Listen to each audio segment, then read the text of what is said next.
Assalom, yangi kun dasturi o'z yo'nalishida davom etadi. Yuqorida albatta Navoiy viloyati hayotiga oid xabarlar, yangiliklar tafsiloti bilan tanishib oldingiz. Biz esa studiyamizga mutaxassis taklif etganmiz. O'zbekiston mahallalar uyushmasi Karmana tumani bo'limi boshlig'i Sobirjon Bahron, xush kelibsiz. Assalomu alaykum. Xayrli bo'lsin va ma'lumotlarni olishda biz davom etamiz. Bugun eng katta e'tibor qaratilayotgan jarayonlar bu tomorqa madaniyati. Chunki tomorqa bilamiz, bu daromad manbai hisoblanadi. Qolaversa, oziq-ovqat xavfsizligini ta'minlashda ham bu albatta juda ham muhim hisoblanadi. Shuning uchun ham fuqarolarimiz tomorqadan samarali foydalanishlariga mahallalar ham bosh-qosh bo'lishmoqda. Karmana tumanida bu borada qanday ishlar amalga oshirilyapti? Avvalambor, assalomu alaykum. Karmana tumanida 43 ta mahalla fuqarolar yig'ini mavjud bo'lib, unda tomorqa madaniyatidan samarali foydalanish, o'sha tomorqaga shu aholi uchun ehtiyoji uchun kerak bo'ladigan mahsulotlarni ekish, aholi daromadini oshirish bo'yicha targ'ibot ishlari amalga oshirilmoqda. Bugungi kunda 43 ta mahallamizda mahalla 7ligini tashkil qilib berilgan davlat rahbari tomonidan. Shu mahalla 7ligi tomonidan har bitta ko'cha biriktirib berilgan. Har bitta ko'chada qilinadigan va targ'ibot ishlari amalga oshirilib, bugungi kunda Karmana tumanida bir 98-95% tomorqalarimizga aholimiz uchun kerak bo'ladigan mahsulotlar ekib yetishtirib kelinmoqda. Yana bir masalani aytib o'tish kerakki, tumanimizda yaqinda bir keng ko'lamda seminarlar tashkil qilindi. Aholi tomorqasidan foydalanish, samarali foydalanish bo'yicha tumanimizda seminar tashkil qilindi. Tumanimizdagi Shibzon mahalla fuqarolar yig'inining Yangiobod ko'chasida aholi tomorqasidan qanday samarali foydalanish bo'yicha 43 ta mahalla fuqarolar yig'ini raislari va 7ligi tomonidan seminar tashkil qilindi. Unda tumanda o'sha 187 ta o'sha Yangiobod ko'chasida, Shibzon mahallasining Yangiobod ko'chasida 187 ta xonadondan 137 ta xonadonda oddiy isitish tizimisiz issiqxonalar tashkil qilingan va shu issiqxona tizimida bir yil mobaynida 3 marta daromad ko'rinishi tashkil qilindi. Bu hammani hayron qoldirdi. Bu amaliyot boshqa mahallalarimizda targ'iboti amalga oshirilib, misol tariqasida bir yilda 3 marta daromad ko'rish, bir so'toqdan 20-30 milliongacha daromad ko'rilishi o'sha yerda aks ettirib, o'sha beriladigan ozuqa-yu ekiladigan mahsulotlarni, urug'larni yarmarkasi ham bo'lib o'tdi. Misol tariqasida, misol uchun bir so'toqlik issiqxonada 1-noyabr va dekabr oylarida polzikilardan kartoshka mahsulotlarini ekib, uni aprel oyida yig'ishtirib olib, keyingi etapimizga sabzavot ekinlarimizdan bodring mahsulotlarini ekib, uni erta sentyabr oylariga yig'im-terim qilib olib, yig'ishtirib olib, va 3-mahsulotimiz bu polzikilardan sholg'om va sabzi mahsulotlarini ekib, aholiga o'sha yil davomida isitish tizimisiz issiqxonadan foydalanish mezonlari va targ'ibot qilindi. Bu ancha aholini o'sha mahalla 7ligini fikrini o'zgarishiga va o'sha daromad manbai, tomorqadan daromad manbaiga aylantirish va tomorqa madaniyatini rivojlantirishga ancha hissasini qo'shdi deb o'ylayman. Qalovini topsang qor ham yonadi deganlaridek, demak imkoniyatini topsa, mana bir yilda 3 marotaba ham issiqxonadan isitish tizimisiz hosil olsa bo'lar ekan. To'g'ri aytasiz. Va bugun mahallalarda aynan dehqonchilik bilan shug'ullanaman degan aholiga, fuqarolarga davlatimiz tomonidan qanday imtiyozlar yaratilib berilmoqda? Misol tariqasi issiqxona qurish uchun tomorqa yerdan unumli foydalanish maqsadida. Xuddi shu narsani mana aytib o'taman, bu narsani tashkil qilishda o'zi bo'lmagan. Birinchi navbatda aholiga yaxshi targ'ibot qilish va daromadini ko'rsatib berish masalasi ko'rilgan. Tuman mikrokredit bank tomonidan sizlarga imtiyozli aholini o'zini plastikiga, shu o'ziga biz o'sha ta'minotchi emas, o'zini plastikiga o'sha naqd ko'rinishda, plastik ko'rinishda pul tashab berilgan va aholi tomonidan o'sha issiqxonani qurilishiga sharoit yaratib berilgan. Bu birinchi navbatda o'sha narx-navoni tushirishga, issiqxonani qurilishida, sifatli bo'lishida fuqarolarni o'zini shu xohishiga ko'proq e'tibor berilgan. Bu qo'shni o'sha bir mahsulotni o'sha issiqxonani yetishtirib, issiqxonani qurilayotganda qo'shnisiga ham shu targ'ibotlar amalga oshirilib va keyingi qo'shni ham shundan foydalanib, shu tomorqasiga shu issiqxonadan qancha daromad ko'rinishini targ'ibot bo'lib, o'sha mahalla o'sha issiqxonaga moslashtirilib, keladigan mehmonlarimizga ham hayron qoladigan darajada shu narsani ko'rsatib berib boshlaganmiz namuna sifatida. Yaxshi. Va o'sha bilamizki, har bitta mahallalarda, har bitta tuman, umuman olganda har bitta hududda kambag'al toifadagi ijtimoiy himoyaga muhtoj qatlam bor va ular ham tomorqasidan samarali foydalanish uchun, daraxt ko'chatlarini ekish uchun, yil haydab, masalan, ekin ekish uchun ko'mak ko'rsatiladimi? Bu narsa bizning mahalla uyushmasi tomonidan bu prezidentimizning qarorlarida 209 sonli farmonlarda ko'rsatilgan, mahalla raisiga 5 ta vazifa berilgan. Birinchi aniq qilib ko'rsatilgan vazifalardan mahalla raisiga har oyda bir mahalla raisi kambag'al oilani, ikkita kambag'al oilani borib tomorqa madaniyatdan xabar olib, tomorqasini o'sha imkoniyati yetmagan tomorqasini mahsulot ekib berib, tomorqa madaniyatini tushuntirib kelishi ko'zda tutilgan. Shu borada bizda qilingan ishlarimiz tumanimizda 824 ta bugungi kunda kambag'al oilalarimiz mavjud. Bu bo'yicha rahbariyat tomonidan topshiriq berilib, o'sha mahalla yettiligi tomonidan har bitta 824 ta kambag'al oilamizga 10 tubdan mevali va manzarali ko'chatlar yetkazib berilib, ekilishini ta'minlab berdik bu masala bo'yicha.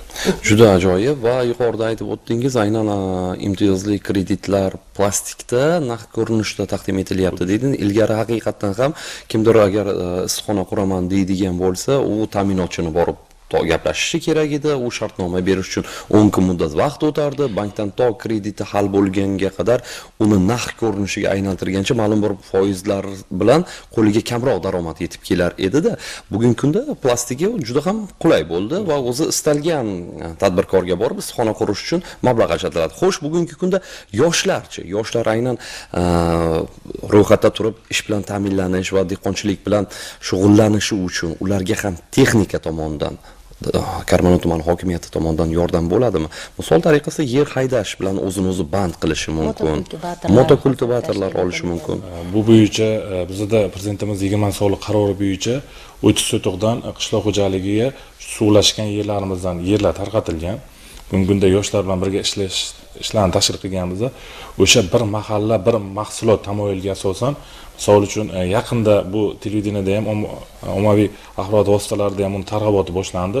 Paxtaobod mahallasida bir yoshimiz o'sha yoshlarni o'sha 3 gektarlik yerga 30 sotuqdan 10 ta tadbirkorga berilgan, 10 ta fuqaroga berilgan, 10 ta fuqaroni fikrini bir joyga jamlab, bir mahsulot ekish masalasida erta yanvar oyining oxiri bilan fevral oyining boshi bilan 3 gektar yerimizga kartoshka mahsulotini ekdik. Poliz ekinlaridan kartoshka ekildi va ertaga uni daromadini o'sha yoshlarimiz birgalikda o'sha xarajatini qilib va daromadini birgalikda ko'rish ishlari tashkil qilingan. O'sha yoshlar deganda Paxtaobod mahallasida gulchilik tashkil qilingan. 2 sotuqdan har bitta yoshlarimizga imtiyozli kreditlar ajratilgan va o'sha Paxtaobod mahallamiz gulchilikka moslashtirilib, har bitta o'sha gulchilik bo'yicha 2 sotuqdan issiqxonalar qurilib berilgan va gul mahsulotlarini qo'shnisidan olib, o'zi urug'ini olib yetishtirib, gulchilikda o'sha mahallaga moslashtirish ishlari hozirgi kunda tashkil qilingan. Albatta, va yana bitta jarayonga e'tiboringizni qaratishni istagan bo'lar edim. Bugun mamlakatimizda obod xonadon, obod ko'cha, obod mahalla tamoyili asosida ishlar olib borilmoqda va mana shu mahallalar o'rtasida sog'lom muhitni raqobatini yuzaga keltirish uchun ham tanlovlar e'lon qilingan va o'sha obod mahalla, obod ko'cha, obod xonadonda faqatgina tozalik, saranjom, sarishtalikkina emas, mana shu tomorqa madaniyatiga ham e'tibor qaratiladi, ko'chalarning obodligiga e'tibor qaratiladi, bandlik masalasi ko'riladi. Har bitta jarayon e'tiborga olingan holda, demak, mahallalarga birinchilik, ikkinchilik, ya'ni g'olibliklar beriladi-da. Umuman olganda Karmana tumani ham mana shu tanlovda ishtirok etdi, yaxshi o'rinlarni zabt etdi va mana shunga ham bir fikringizni eshitmoqchi edik. Bu endi Karmana Navoiy viloyatining endi Karmana tumani yuragi hisoblanadi. Navoiy viloyati bo'yicha tomorqa madaniyati bizda rivojlanib kelmoqda. Bugungi kunda hamma e'tiborimiz o'sha aholining tomorqasi va daromadiga qaratgan biz. Shu aytib o'tganimizdek, obod xonadon, obod ko'cha, obod mahalla tamoyiliga asosan tumanimizda ko'rik tanlovini o'zimiz o'tkazdik va mahalla yettiligi va tuman hokimi tomonidan o'sha eng munosib deb topgan mahallamizni nomzodini ko'rib, hujjat o'sha berilgan qilgan ishlarini xulosasini oldikdagi Yangi hayot mahallasini birinchi o'ringa hisobida olib, uni viloyat tanloviga tavsiya etildi. Viloyat tanlovida 330 ta mahalla hisobidan juda katta tanlov o'tkazildi va juda yaxshi kayfiyatda bu viloyat mahalla uyushmasi va yettiligimizning boshqarmalari tomonidan juda katta tanlov o'tkazilib, 330 ta mahallanimiz ichidan Yangi hayot mahallamiz nüfusli birinchi o'rinni oldilar. Bu bejizga emas, bu qilingan ishlarimiz va yettilik tomonidan tomorqa madaniyati e'tibori va har bittani o'sha tomorqa bu daromad manbai ekanligini o'sha aholini pastki qatlamiga yetkazib berishimiz va qilinadigan ishimizni o'sha rahbariyat oldida ko'rsatib berishimiz shu yerda bilinib qoldi. Shuning uchun bu narsa bizda rivojlanganligi uchun raqobat juda kuchli. Tumanimizda ham shu mahallaga o'sha birinchi o'rin olish uchun tumanda ham juda ko'rik tanlovimiz chiroyli o'tdi va bu yangi hayot mahallamiz respublika bosqichiga chiqib, yaqinda tanlovimiz yana qo'shimcha davom etishi. Demak, respublika bosqichi endi o'tkaziladi. Omad, zafarlar tilab qolamiz va o'ylaymizki, mana shu Navoiy nomini, Karmana nomini munosib himoya qilib, faxrli o'rin bilan qaytadi degan umiddamiz. Bergan ma'lumotlar uchun, ishtirok uchun katta rahmat va albatta oldingizda turgan mana shunday mas'uliyatli vazifa yo'lida yoningizdagi o'sha yettilik jamoangiz bilan kuch-quvvat, sihat, salomatlik tilab qolamiz. Biz esa dasturimizni davom ettirar ekanmiz. Siz aziz muxlislarimizdan kelgan tilaklar, dil izhorlariga yuzlanamiz. Demak, samimiy dil izhorlarini o'z egalariga eshittiramiz. 09:30 abonenti: assalomu alaykum. Yangi kun ijodkorlari, boshlangan tongingiz muborak bo'lsin. Xalq xizmatidan charchamanglar. Uzumzorlik Boboqul bobo Shohsanam buviga alangalik salom yo'llayman. Uzumzordan ashaddiy muxlisingiz Bobur Shoh bo'laman debdilar. Rahmat e'tibor uchun. 1392 abonenti: yaxshimisizlar? Qo'shrabot Oqmachitdan Yulduzman. Bugun Maftuna yangamni tavallud kunlari bilan tabriklayman. Umrlari uzoq bo'lsin. 100 yoshlarga kirib yuring. Oilangiz, yaqinlaringiz baxtiga salomat bo'ling. Farzandlarning rohatini ko'rib yuring. Akam bilan baxtli, saodatli hayot kechirib, Hoji ona, Hoji ota bo'lib yurish nasib qilsin debdilar. Oila a'zolarimiz nomidan tabriklayman deb dil izhorlarini izhor etibdilar. Hamda 6158 abonenti: assalomu alaykum ijodkorlar, Ruxsoraxon Ulug'bekjon, sog'liklaringiz yaxshimi? Rahmat. Boshlangan yangi kuningiz ilk sahifasi baxtga to'lsin debdilar. Ruxsoraxon savol javob qilmay qo'ydingiz debdilar. Juda ham savol-javob sahifamizni yaxshi ko'radigan muxlislarimiz bor. Har kuni ajabmas shu tayyor turib bugun qanaqa savol bersa javob beraman degan shart bilan bizni tomosha qilishga shaylanishadi. Albatta inobatga olamiz.